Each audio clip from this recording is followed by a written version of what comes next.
Hello guys, we are entering to the new concept and a new programming language for all. It is called Rust. So Rust ఎందుకంటే who value for speed and stability. So మనం ఒక laptop కొన్నాం are ఒక game ఆడుతున్నాం. దానికి first మనం చూసేది వచ్చి పర్ఫార్మెన్స్ అండ్ స్టెబిలిటీ ఎంత స్టెబుల్గా వర్క్ చేస్తున్నాయి అన్నది. సో ఈ రస్ట్ అనేది drivers and OS development and game development such and block chain development. So remaining చాలా ఉన్నాయన్నమాట. So who value for speed and stability and own memory management అంటే so మీకు memory దానంతట అదే మేనేజ్ చేసుకుంటుంది అండ్ కోడ్ ఓవర్ రైటింగ్ కావడం and delay కావడం ఇలాంటివి ఉండవు అండ్ చాలా ఫాస్ట్గా ఉంటుందన్నమాట.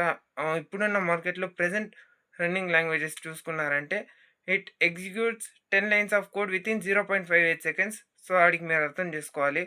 అండ్ రస్ట్ ఎందుకోసం యూజ్ చేస్తున్నారు ప్రెజెంట్ అంటే DevOps tooling, embedded devices, audio and video analysis, machine learning and internet of things IoTs and EC వాళ్ళకి ముఖ్యంగా embedded devices.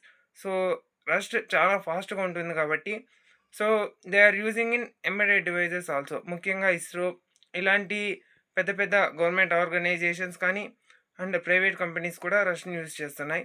So try to learn Rust with in my channel. సో ఇంతవరకు తెలుగులో ఎవరు ఈ లాంగ్వేజ్ ఈ పర్టికులర్ లాంగ్వేజ్ మీద ఎవరు యూట్యూబ్ వీడియోస్ అయితే చేయలేదు అండ్ ట్యూటోరియల్స్ కూడా ఎక్కడ దొరకలేదు నాకు యూట్యూబ్లో.